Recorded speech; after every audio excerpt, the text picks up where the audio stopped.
Hello guys, yes, this is Kokoy of Laking Davao. So, sa ating second episode na unboxing, ito na nga. So the first episode was the Armaf Club Dinit na milestone. Ito naman iba.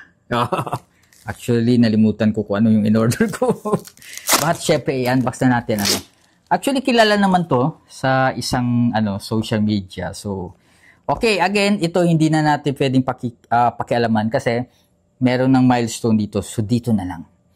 Wala pang amoy. Okay. Madali lang naman itong i-unbox siguro. So, kanina medyo nahirapat yung mag-unbox.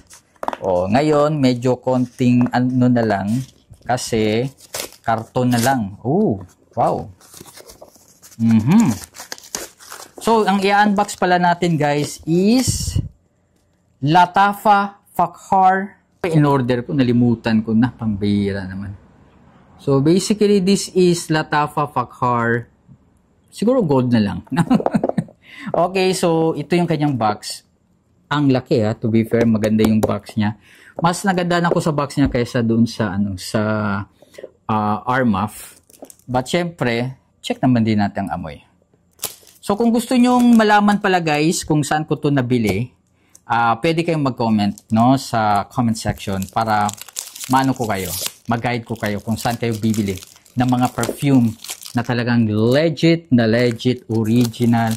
Gaya na lamang nitong aking or nasa inyong harapan na perfume box.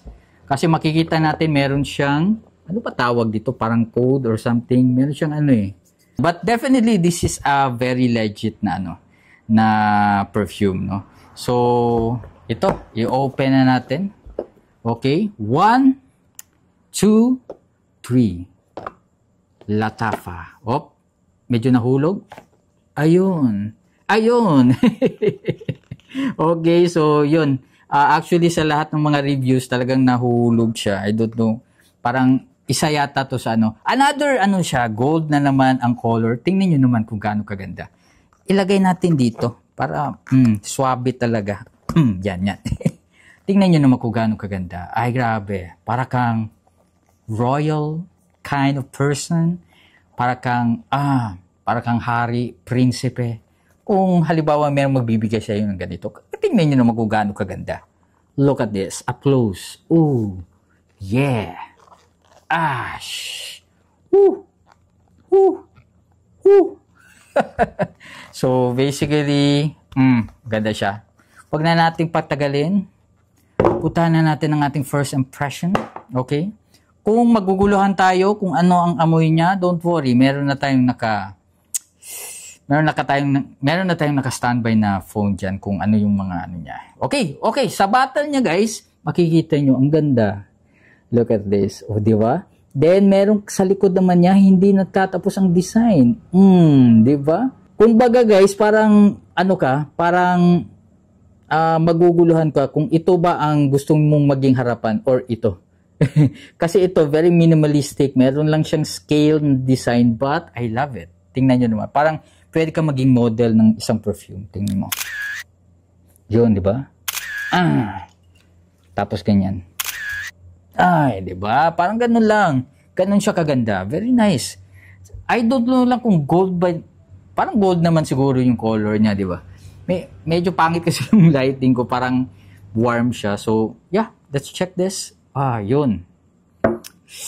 Wow. Wag muna natin amoyin. I-check muna natin ang kanyang atomizer. Okay? With smelling effect na. Pangit na. Ayun na. Wow.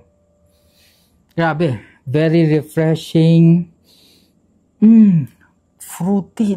Pero yung fruity niya, kakaiban, parang inaangat ka niya. Ay, cotton candy, parang bubble gum or something. Ay, sarap. Ang bango nito may bango niya. Parang pwede siyang unisex nga siya. Pwedeng panlalaki, pwedeng pababae. At least yung fruitiness niya na amoy is pwede unisex. Okay na okay yan sa akin. But syempre, ilalagay naman natin siya sa palm, no? Kung pareho lang ba ng ng amoy.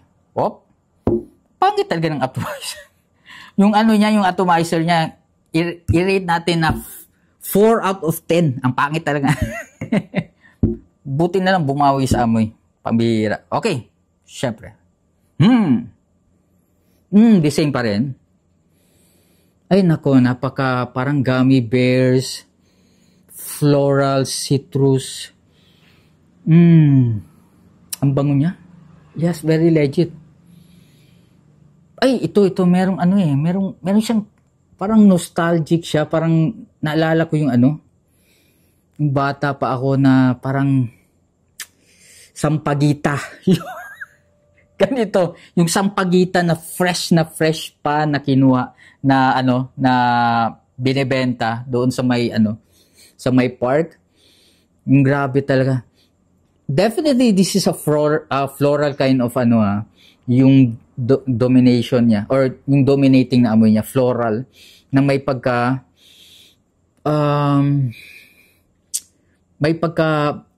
parang siya, yung candy na ba yun? Anong tawag no? But syempre, check natin. Kung totoo ba yung sinasabi ko, i-check natin. Okay. Ano ba to?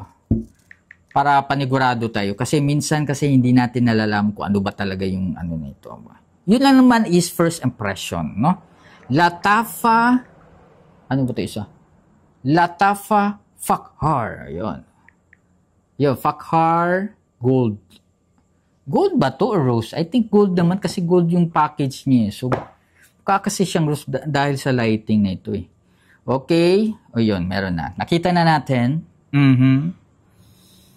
Parang wala lang tayong internet. O yun, meron na. Okay, so, this is the, meron na siyang, top notes, middle note, and agala. Saan yung middle note niya? I think sa taas na siya. Hindi ko makita masyado. Okay, ito. So, ang top note niya, which is yung naamoy ko, the first one, okay, puro mali ako. Meron siyang grapefruit, cardamom, meron din siyang pink pepper. I think, the pink pepper siguro yun, yung naamoy ko. But, meron siyang middle notes na tuberose, solar notes, at artemisia. Ano ba to? Hindi ko alam. But definitely, mabango siya. Yes, very refreshing, floral. Parang mali rin ako, walang floral eh. I think yung artemisia is the plant-based kind of but sa top notes niya is the pink pepper and the grapefruit definitely is nasa siya, yung kumbaga fruity kind of scent. So basically fruity siya, but medyo namali ako na parang floral, but floral naman talaga yung naamoy ko. Parang nga sabi ko nga, para siyang sampagita, na fresh na sampagita, na grabe talaga yung yung scent, yung fresh na bagong benta sa inyo, yun talaga yung naamoy ko or naaalala ko. Ang bango niya, floral talaga to guys. I would say, baka lang kasi ano ba tong isa? Yun nga, middle notes niya is floral, no? Merong tuberose, merong artemisia. Ito yung mga plants. So basically, I don't know kung middle notes na ng naamoy ko, but it's a combination, no? From the top notes and middle notes. But I think 5 minutes na to, i-check na lang natin ulit. Ganun pa rin yung matagal yung niya.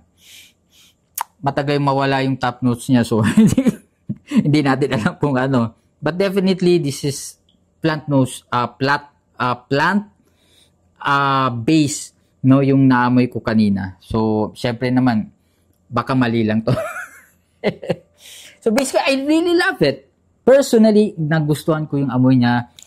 Sa lahat ng mga collection ko, iba siya. So hindi ako naguguluhan kung ano bang perfume to or ano bang perfume to. For example na lang yung Arma Club de Nuit Intense, medyo siya, nalilito ako sa amoy niya between yun at saka sa Rayhan Elixir. So yun yung medyo naguguluhan ako. But this one, meron siyang specific scent na talagang para sa kanya lang. I really love it, no? So, based sa performance niya, hindi pa tayo makakapag-review, baka bukas or next day. So, mag-subscribe na lang kayo guys para lagi kayong updated sa ating mga unboxing, syempre ng mga perfumes.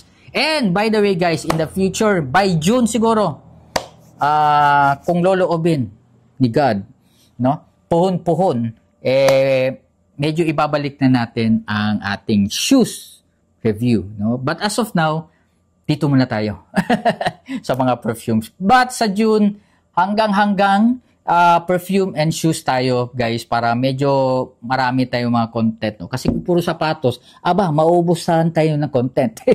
So, thank you so much, guys. This is Coco of Laking Davao, and this is the Latafa Fakhar Gold. Thank you, guys.